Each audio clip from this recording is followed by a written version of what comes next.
Hello, welcome to another very special McLaren fans podcast.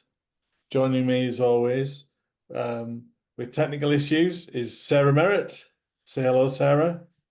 Hello, Sarah, from my iPhone today.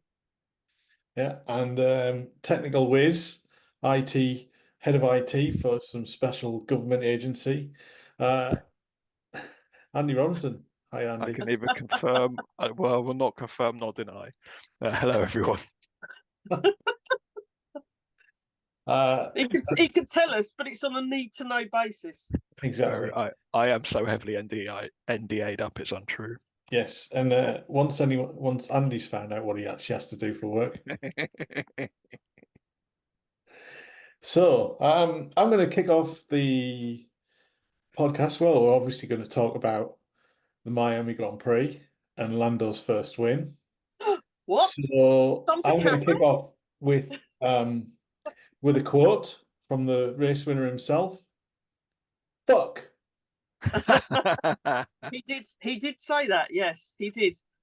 He seemed oblivious to the fact that he had actually uttered that to the world feed, to everyone, to Jensen Button, more importantly. Well, we know that you'd like to do that to Jensen Button, so there you go.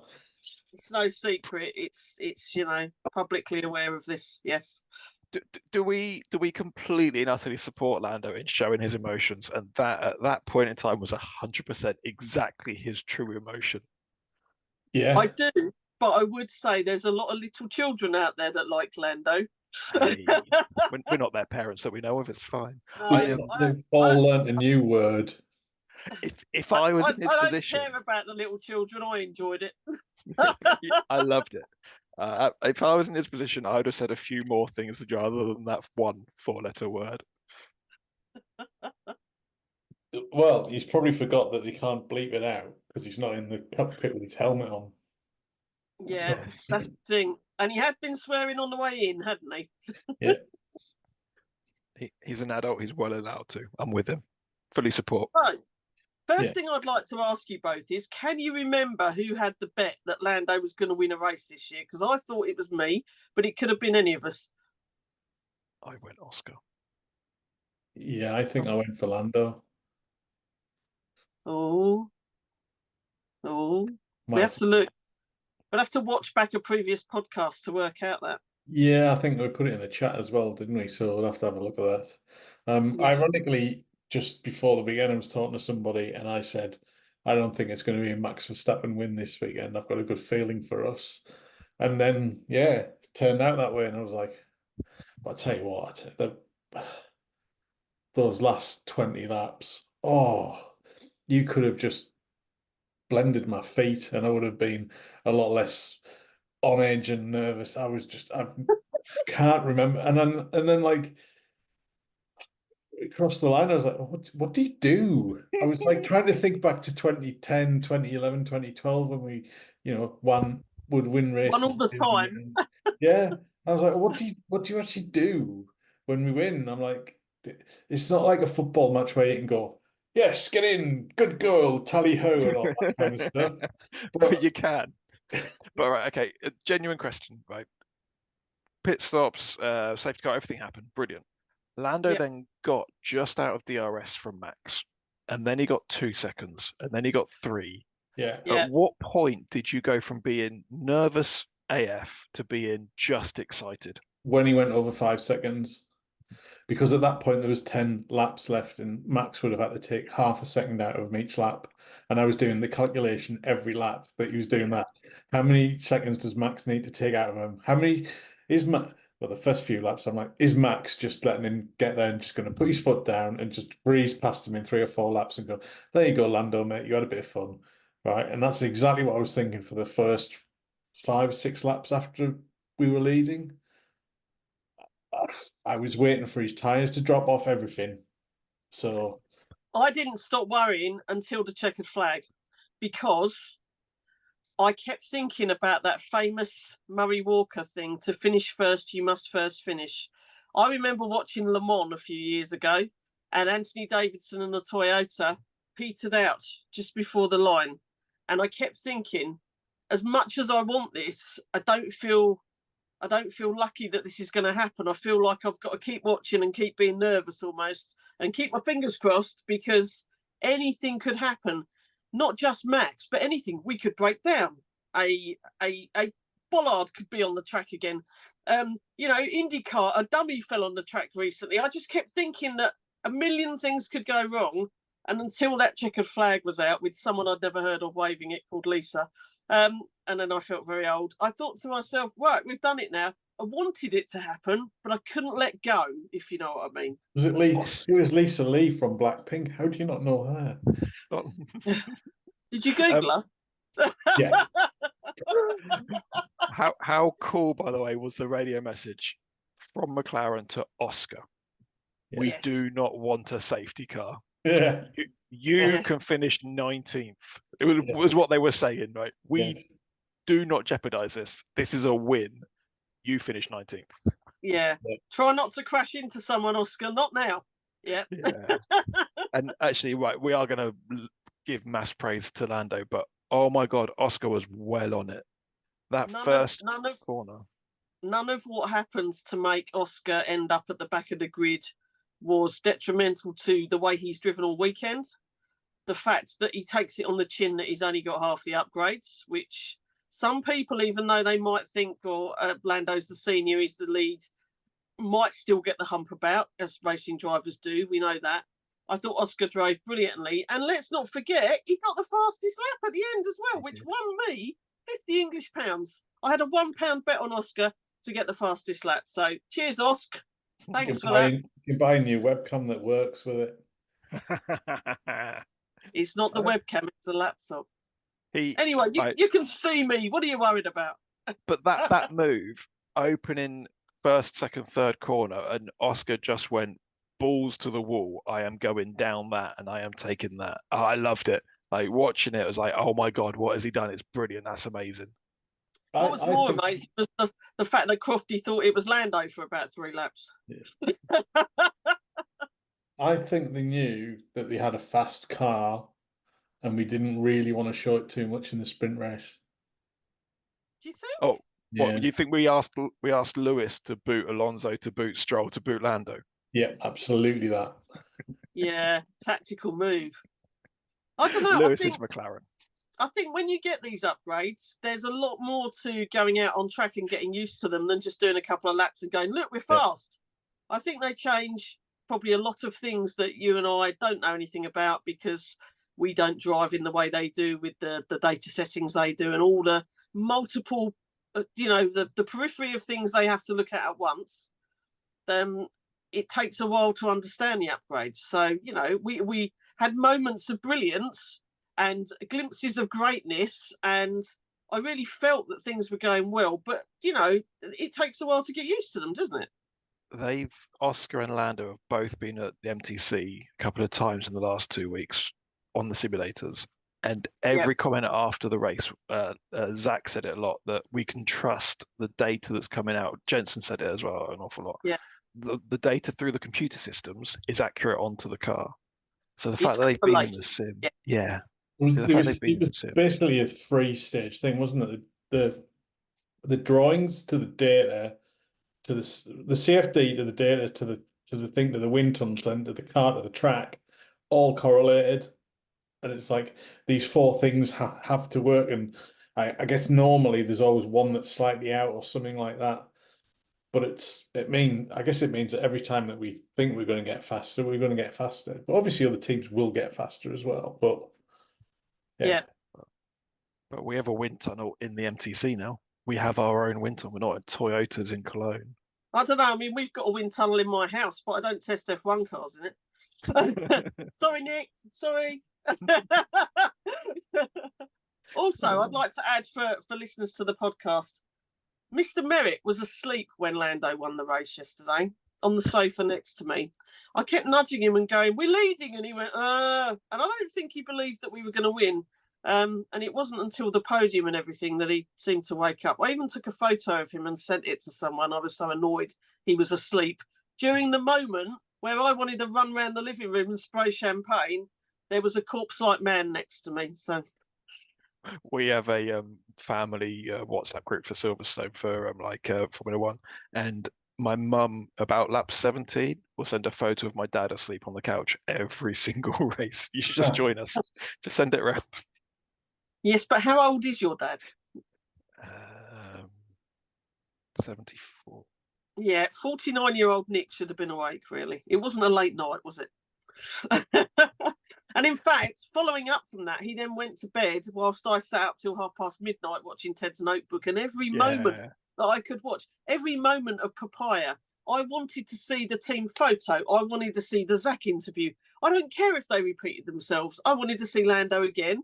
I wanted to see everybody having their moment. And Fred Vasseur, you're a bloody legend. I love that. Yeah, I wanted to feel like I was part of the team, because we've spent years feeling like we are part of the team, that we're part of the Papaya army, or whatever they choose to call us every day, and I wanted to feel like I was part of the celebrations too. I always remember Matt Bishop saying to us, and I'm sure you remember this, Mr. Donnelly, as well, that when we were in the Honda years, that if we, our loyalty in the tough times would be rewarded, because when we won, it would only be the sweeter, and we'd be there celebrating with them. Yeah. Well, I might have been celebrating in my own house, but in my own way, I felt I was celebrating with the team, because I was watching every minute of it on television. Yeah. Well, it was good to see smiles on the faces of everybody in the team, the hospitality, on the pit wall, in the garage. And it felt monumental in some ways. It didn't feel like so I'm gonna get slated for this. So when Daniel won, right? We looked into that a bit, because Max and Lewis crashed out essentially. Yeah. So you could argue the case that if they hadn't, we might not have won that race. We might have done, we might still have done. We were fast. Yeah. But we might not have won that race. Whereas this really felt like we had the pace in the car. Yep. We could control the race from the front. And the bit that made the difference to me was the bit where he went, right, get after Sainz. Get that, and we basically took time out of the Ferrari every lap. And that, if I was Ferrari, I'd be worried, because we might just have jumped them. Nobody said, Lando, be careful, look after the tyres, slow down now. It was a go after him, go for it. He was given full encouragement and full carte blanche to go and do exactly what, as a racing driver, he wants to do. Or do you know what? That's the radio message that any racing driver just wants. Just give me that. Go full beans, mate. Yeah, go. All yours. Show us what you got. That's what they were saying to him. Like, and go. even then, pushing for all those laps, we still had extra life in the tyres afterwards, because we went long. It's like, it's interesting. That is interesting. I think some of it's to do with the surface as well, but it's quite, I think we've solved a few big issues on that car, I think. But yeah, just and like you say, Andy, just let's not forget Oscar as well, who's up until him and Carlos had a bit of a kissy fit. Oscar was pretty much going great guns for getting big points as well. Quite possibly even a 1-2. You could have argued the way it was going, but it is what it is. And did you see Oscar's mum tweet? No, I've been at work all day. So no, during the race, she put, I don't think I'll be going to my Pilates class this morning. Remember, she's waking up in Australia and she looks at the race and sees where her son is. And at that time, she put that out, Oscar was leading. So, it's just goes to show. I think he's got all of the potential that Lando's got. I think it's going to be an interesting problem for us, because we've got a potential Rosberg versus Hamilton situation if we keep on this trajectory. All right. Yep. Yeah. I think much better than a Verstappen versus Perez situation, though. Right. But I will be so happy if we do have a Hamilton-Rosberg issue because 2 of our drivers are going for the World Drivers' Championship. Yeah, Drivers' World Championship, get them words out of the way. I don't think And we're this right at the front. next year. Maybe. Okay, new question then. Here's my question. You've got Verstappen. Obviously, we assume Perez will be second or one of the Ferraris. Do you think Lando, if we carry on like this, let's assume Verstappen's won it, right? I just like to park him out of the way and just get that over with. Do you think Lando will come second in the championships if we carry on at the rate we are? Yes. Yeah. Because I think the Ferraris will take points off each other. Yes, especially as Carlos is driving for a drive next year. Yeah, I think you're right. I think at some point there'll be a coming together there. As long as we don't do that. Could happen. We are clearly the 3rd best team in terms of points gained so far, but we are Yes. very clearly the 2nd best team compared to half a team in front of us. Yeah. Yes. I mean, if I'm going to play a little bit of devil's advocate, it's one track, but we've arrived with a lot of upgrades. A track last year where after the race, people We were were dog shit asking, last year, weren't we? Yeah. people were asking 2 questions last year after this. Yeah. Why the hell did Landos sign his long-term contract? And Yep. is it time for Zach to go? Yep. I Stupid, can't believe stupid that people. now. But to be fair, that was something that we talked about. I did Radio Surrey this morning, BBC Radio Surrey with James Cannon on the Breakfast Show, and he has asked me to let him know when we record a podcast so he can tweet about it. So hello, James. Nice. But he did say to me, you know, he signed on, and why did he do that, and what's it been like for him? And I said, look, he's only ever driven with McLaren in F1.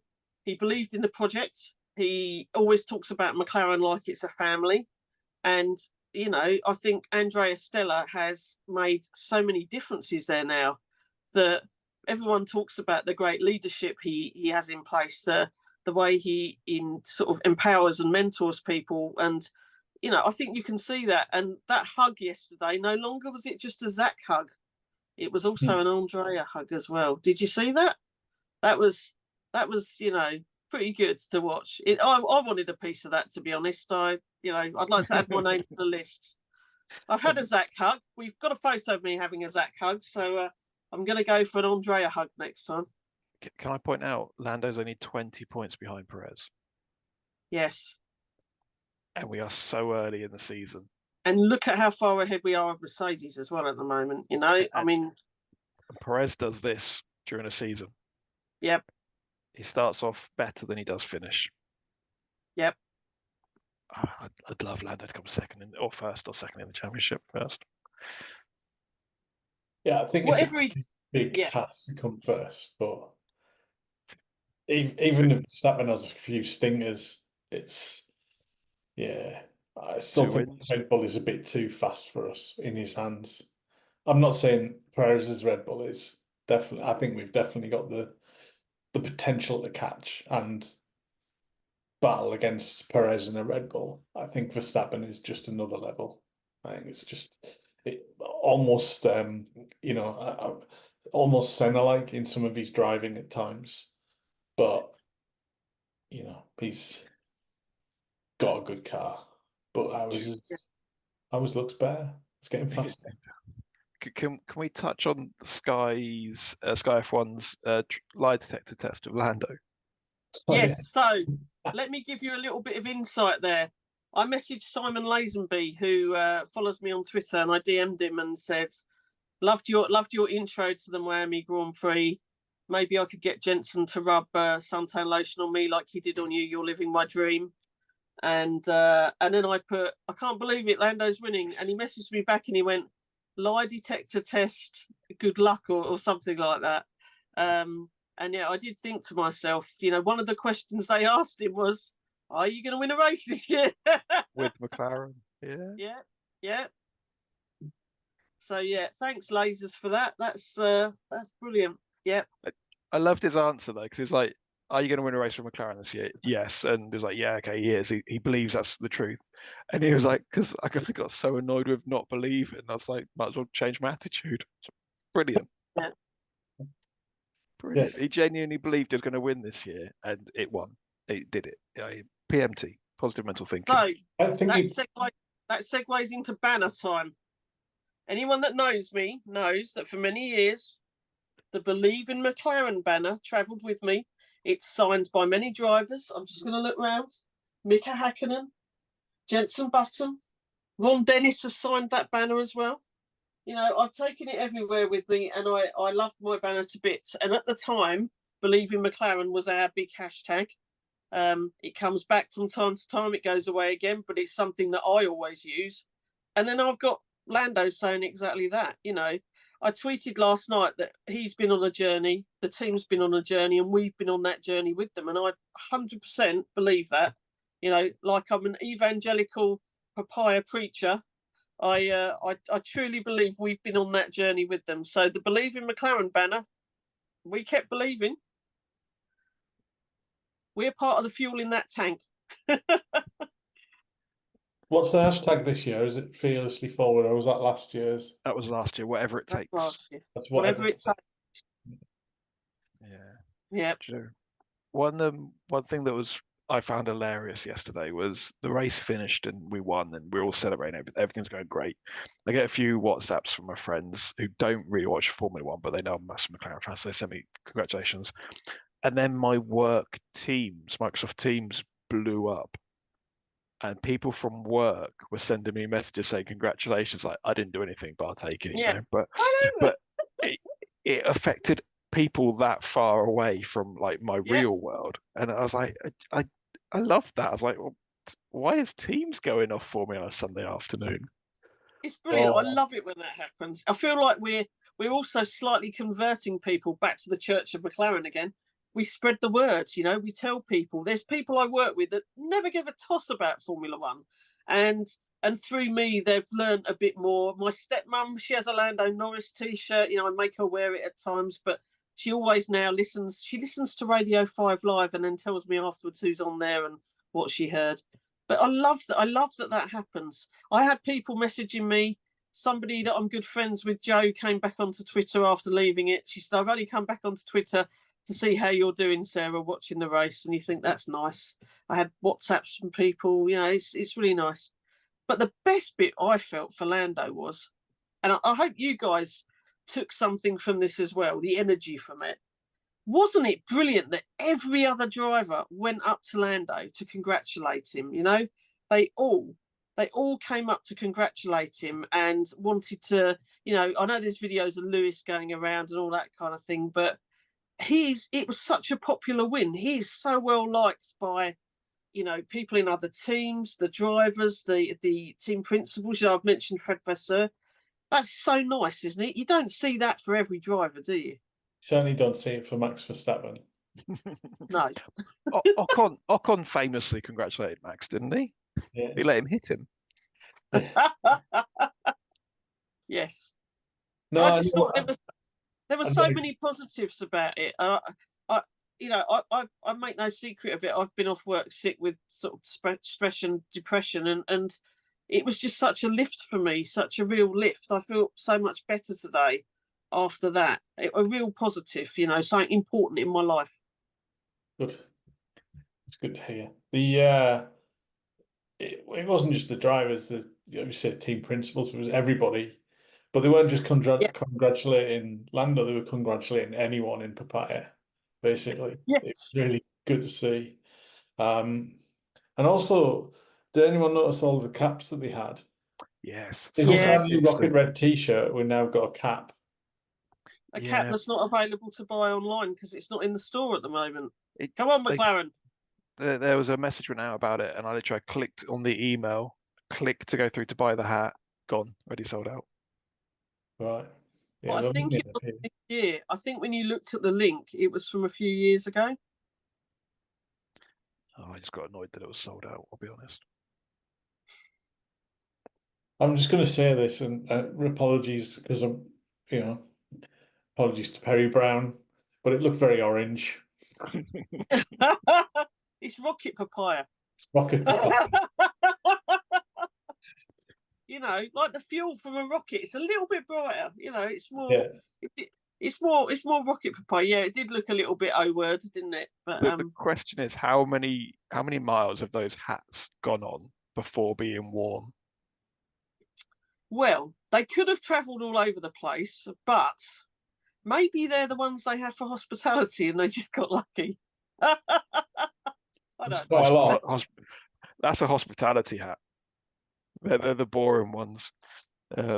Yeah, no, that's cool. But as I was saying to Andy D earlier, like I've got this T-shirt from when we used to win.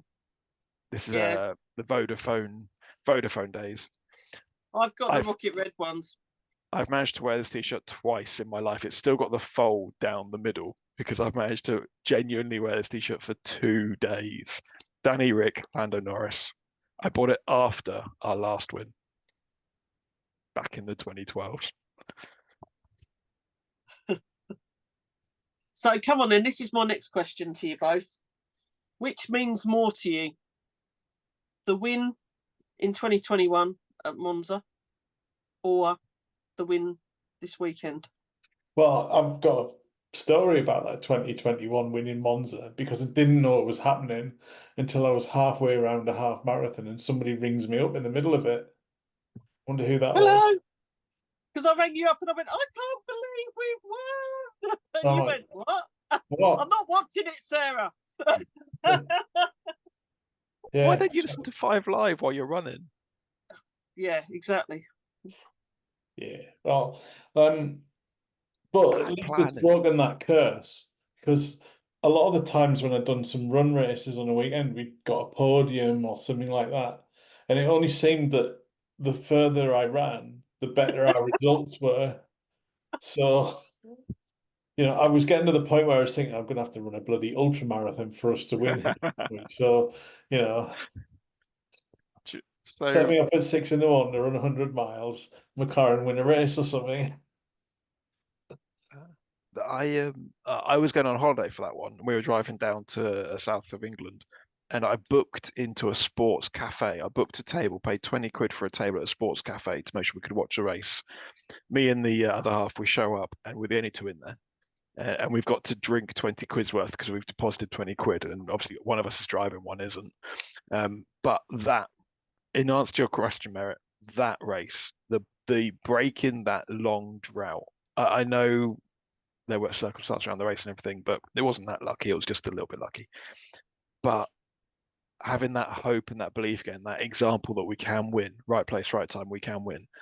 That meant so much. And it was my partner's first time seeing us win as well, so that kind of made it a little bit more special.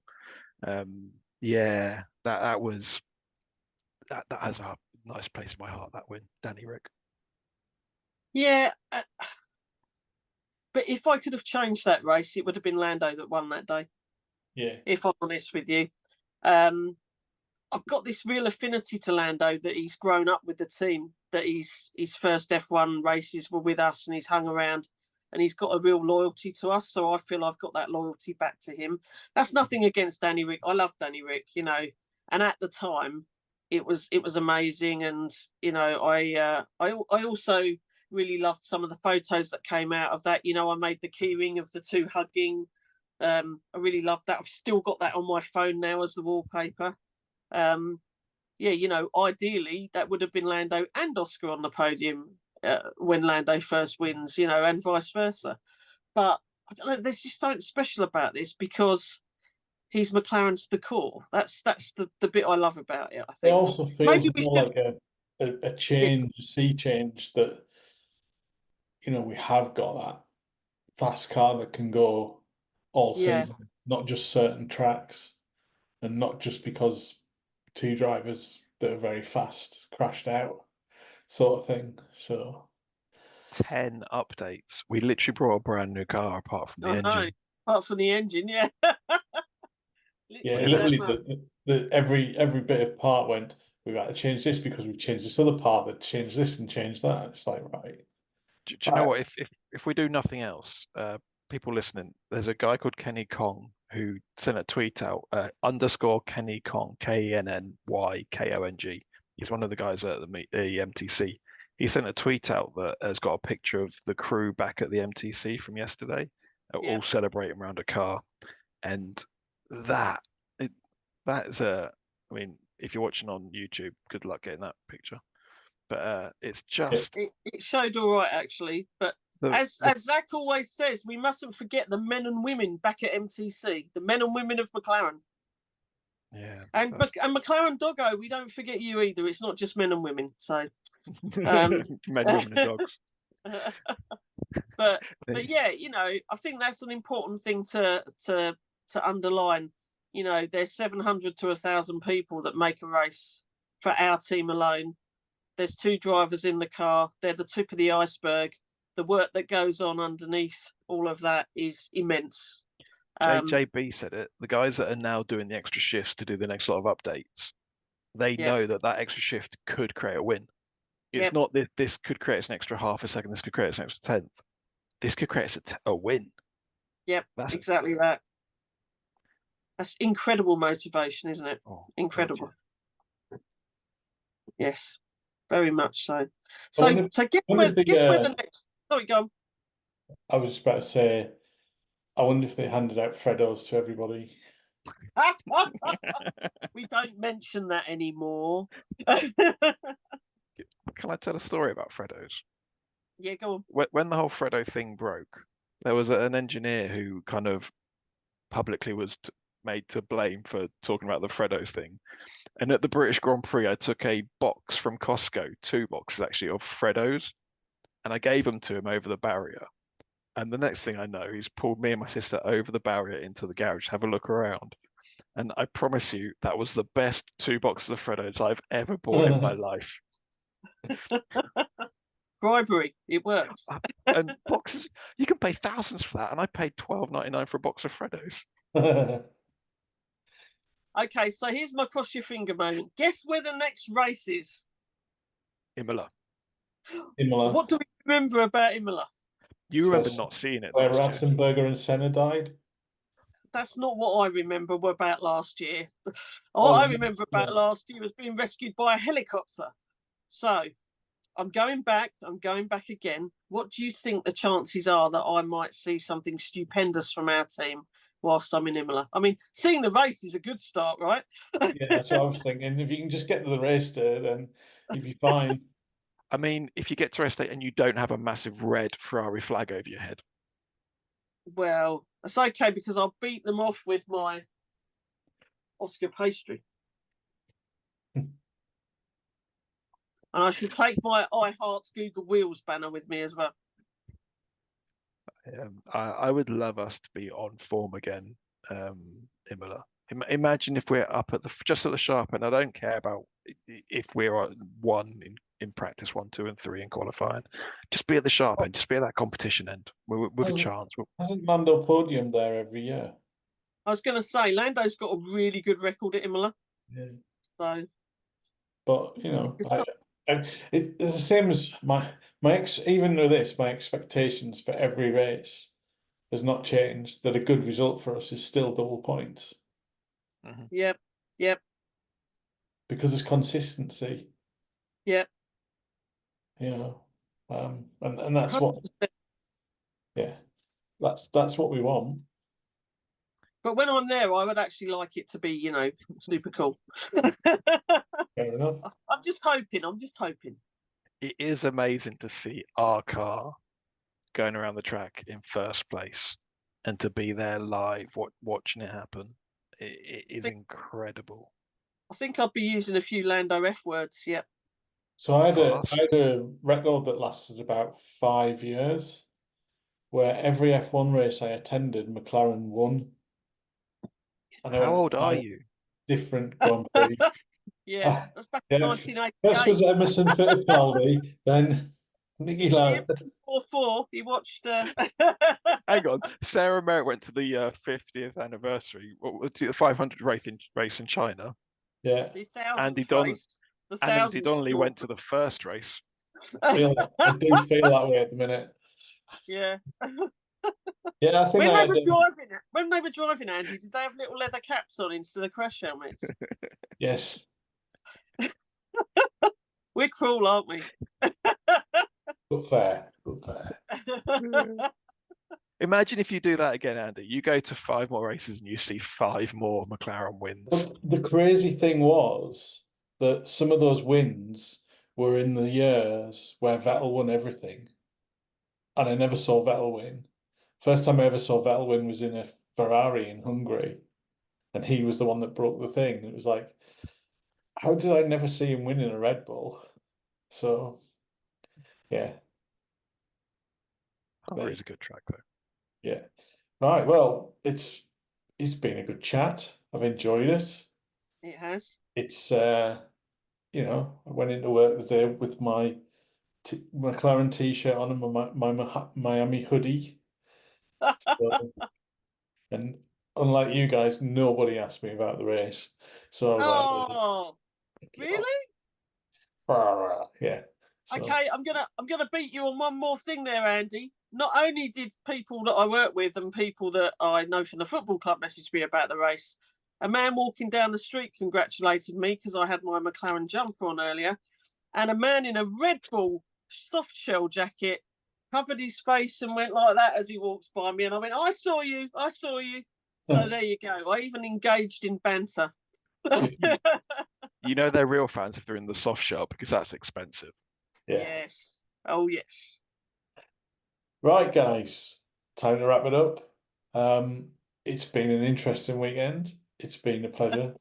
And now we can definitely say nobody can call Lando no wins anymore. We have Yep. to call him Lando one win.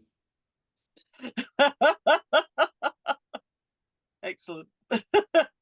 And on that note, we will see you again next time.